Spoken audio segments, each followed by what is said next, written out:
This may look like a normal Volkswagen Tiguan, but it's not. It's the fastest Tiguan you can buy. This is the Volkswagen Tiguan R, and this thing has the heart of the Golf R underneath the bonnet. And I'm here to answer the question if this is one of the best performance SUVs you can buy for under $100,000 here in Australia. So for $71,190 before on-road costs, you can be the envy of every other Tiguan driver who didn't pick a Tiguan R as their daily driver. And so those crazy Germans over in Wolfsburg have given this thing the proper R treatment, and that starts with an R badge up front. You also do get proper cooling down here on the lower parts of the bumper to feed air into your engine, and you also do get LED lights. Now it's a bit hard to tell that this is a Tiguan R from the front because this looks a lot like the pedestrian version of this car, which is called the Tiguan R line. And even when you pop the hood, there's no way to tell that this is a Tiguan R because there's no badging or any sort of cool engine cover. You just have this exposed engine, which is the EA888 2-litre 4-cylinder petrol motor that you'll find in a Golf R, and it puts out 235 kilowatts and 400 newton meters of torque. So that translates to about 315 horsepower, and it's sent to an all-wheel drive system, meaning that this thing can go from 0 to 100 kilometers an hour in around 5.1 seconds. Now here's where it gets a bit more serious. You get stickier Continental rubber, you get these 21-inch wheels, and you also get these massive cross-drilled and ventilated brakes up front with very bright blue R calipers. So this is a quick way to tell that this is a Tiguan R because it needs serious stopping power when you chuck over 300 horsepower into a family car like this. Now looking at this thing to the side, it just looks like a normal Tiguan. I mean, it's painted in what I like to call incognita sleeper silver, which is very popular for fast German cars, and it's a good way to blend into regular traffic, even though you're driving something a bit more special than a regular Tiguan. Now here up top, you do have roof rails because yes, this is a practical family car. You do get keyless entry and all that sort of stuff, and you do get your painted side skirts down here, and you also do get chrome there as well, and some plastic around the wheel arches. It's not very exciting from the side,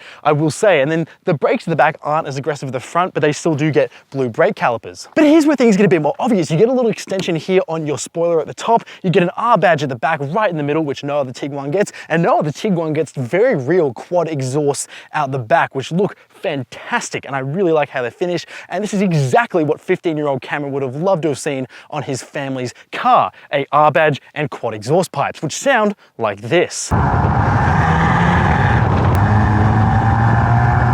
Now the Tiguan R is still a very practical Tiguan. You get little levers here to fold down your seats. They fold down in a 40-20-40 split, meaning you can have 4 passengers and then fold down a middle seat to put long items through. You have a 12-volt socket in the back, you have bag hooks, you have this hard cargo cover, you have a nice flat load floor, and then you've also got a bit more space underneath, but there is no spare tire, unfortunately. But it's strange because there is still a jack stand under here, even though there's no spare tire to change one into. And you've also got some little pockets on either side, which help make it a little easier to store small items so they're not flying around here in the back. And something I do like about the Tiguan is that if you raise up the cargo floor here, you do have little clips which allow you, if you take out any sort of obstructions like that, and you can just allow it to sit up like this, which means you can divide up the cargo space if you need, if you're carrying around more things, or you can just take it out and then make the load floor just a bit lower as well to make yourself a little bit more room. So it's still a very practical family car, and there's no way of compromising on practicality if you buy a Tiguan R instead of a normal Tiguan. And it's very practical here in the second row. For 4 adults, it's also very spacious. You do have ISOFIX points for any sort of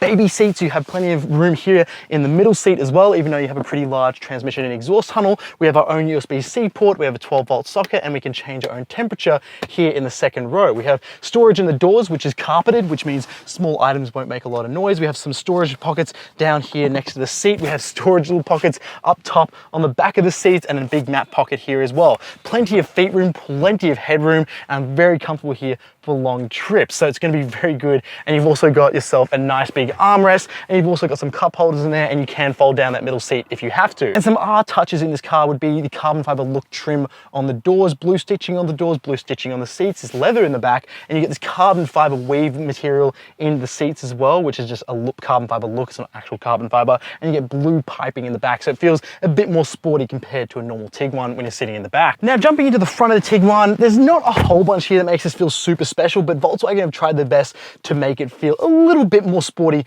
than a normal Tiguan. So first of all, you get these R-specific seats, but they're not bucket seats by any means. They're like normal seats, except they're blue piping through them. They have nice lateral support. They have that carbon fiber look weave in them as well. They're made of leather, and you've also got an R badge stitched in there as well. Up on the dashboard, you have that fake carbon fiber look as well, and you have a pretty normal Tiguan dashboard layout, except for the steering wheel, which is an R-specific steering wheel. Check it out. It's flat-bottomed, giant paddle shifters, an R button to go to do different drive modes, go into race mode and individual mode, and it's heated as well. It has an R badge, got more blue highlights there, and you get blue stitching up here on the doors and around the shifter here in the middle. Now your push button start on the Tiguan R, as you'd expect.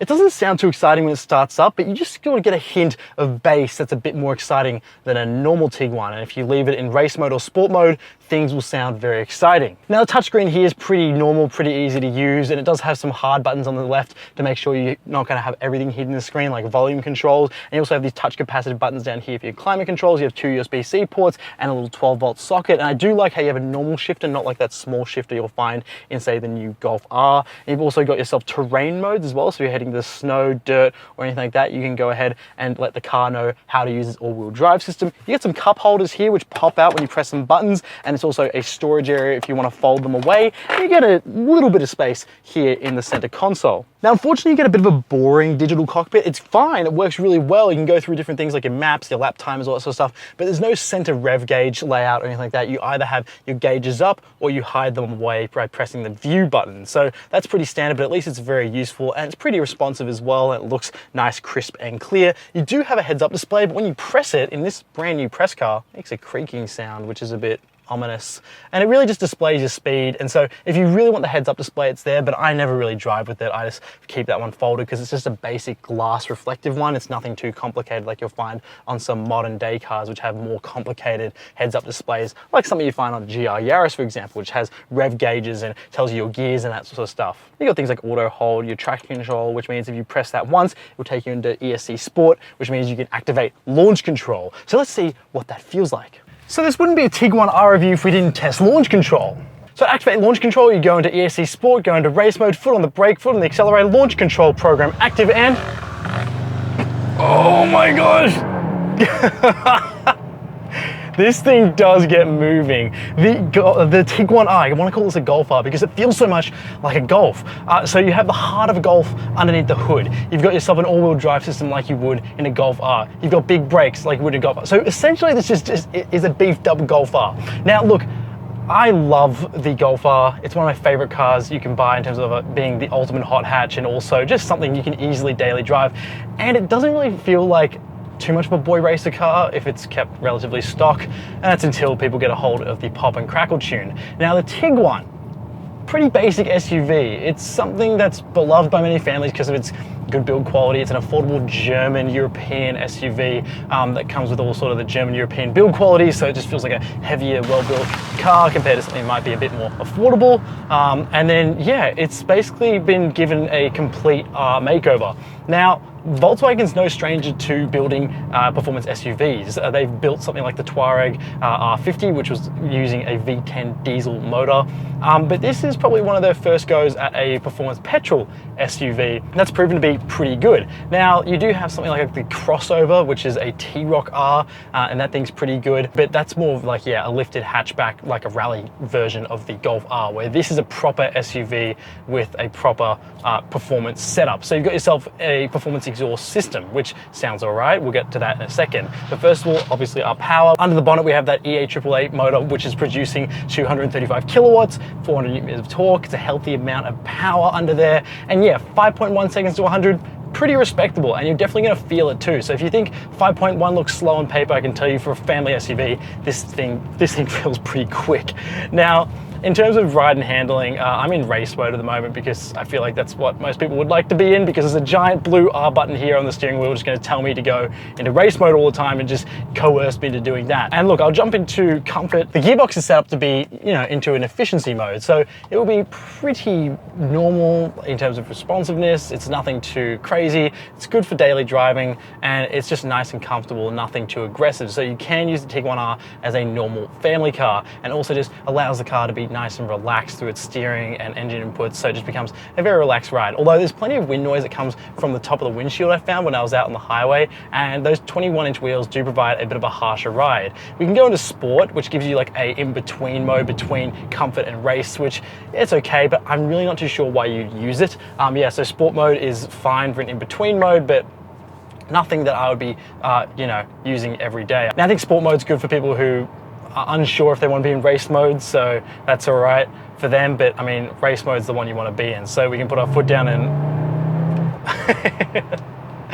oh, there's plenty of fun to be had here. So I love the sound this generates. It does have a sound generator on board to give it a bit more of a voice, because that exhaust system, it gives you a bit of bass and a bit of burble, like this, it's there, but then it just doesn't quite give you the full flavors of the Golf R wagon. Like the Golf R wagon was pop, crackling, giving me far more character than this was, which is a bit of a shame because I just would have liked to have heard a bit more noise coming from this family SUV. Now downshifts are very snappy in race mode if you don't want to be using these giant paddles. If you want to use these giant paddles, they're a lot of fun to use, and I would encourage you to do so if you like changing your own gears. And visibility is good out here if we go into how much fuel we're consuming as well. So I'm using around 10 liters per 100 Ks in this Tiguan R, which is actually decent, and that's me being a little bit liberal with my right foot to be able to exploit all the power that this has. But when you're back in town and you're driving around your family, because this is what this is all about, you can jump into individual mode and give yourself like a customized driving experience. And what's cool is that you can also have the valves open on the exhaust, but you can have a pure sound, is what Volkswagen describes it as, a customization option here, which means it's quieter in the cabin, but obviously louder as a real sound. Now I do find in sport mode that the car is a little bit jerky because it's, you know, it's eager to get going, so you might want to drag it out of that if you want to go back into comfort mode, and you can just pull back on the shifter to get out of that as well. Now steering feel in here is not as, it's good, you're getting a lot of feel when you need it, but yeah, it's still a little bit numb compared to, say, a lower down hatchback. And then also the steering does feel very light in comfort mode, but then when you go into race mode, it does load up quite well. So at least you've got that going, so you can sort of have a more relaxed driving experience when you're, say, daily driving on normal streets, like going back to your home. Now I found when I was parking this thing, the parking cameras weren't giving me a whole bunch of visual information because they're just a little bit fuzzy and a little bit low quality compared to what I would like for a car of this price. So yeah, the quality of the cameras on the reversing and 360 cams aren't fantastic. Now darting through a corner like this, oh, I'm getting pretty good steering feel. And then back around this little hairpin, and the car does a really good job of hooking in. It's not the All-Space, which is the long wheelbase version of this car, which is good because it feels a little bit more compact and it just feels really quite fun. Now, everyone knows that the Tiguan is a good little handling car from earlier generations, but when given a proper performance upgrade like this, and it's not just like a sport line or an R line treatment, this becomes a whole lot of fun. And it's just it's so fun to have the family school bus actually be really fun to drive. And as I mentioned, this is the car that I would absolutely kill to have as a teenager, and I would have been begging my parents to buy this, going, look how cool it is, it has quad pipes, it has launch control, it has all the torque, it has all the horsepower, it has over 300 horsepower, big paddles, all that sort of good stuff. But yeah, they probably wouldn't have bought it because yeah, it's just one of those things that it's not really necessary. All this stuff is a want. You want this stuff, and there's enough people who want it, so Volkswagen built it. But if you need a Volkswagen Tiguan, the R-Line is still plenty powerful enough with its 162 TSI motor. Now, if you need to haul around the family and the dog, you're gonna have to go ahead and grab one of these, because the Golf R wagon is dead here in Australia, which sucks because I actually preferred how that thing drive, because it had just simply a lower center of gravity. Now, I would have liked to have heard a louder exhaust on this car, or a louder exhaust option, and maybe a more aggressive seat option as well, especially if you're gonna be taking this thing to the track, which Volkswagen fully intends you to do as well with these giant brakes and also extra power. But it's otherwise a very exciting Tiguan to buy, and if you do want everything that you can enjoy in a Golf R, but you need it sized up into an SUV, well, the Tiguan R is an awesome option. Now, thank you so much for watching. Make sure to review your own car on productreview.com.au, and also make sure you follow us on TikTok and Instagram, and here using @ProductReviewCars, so you don't miss out on any extra car content. My name's Cameron. I'll see you in the next one.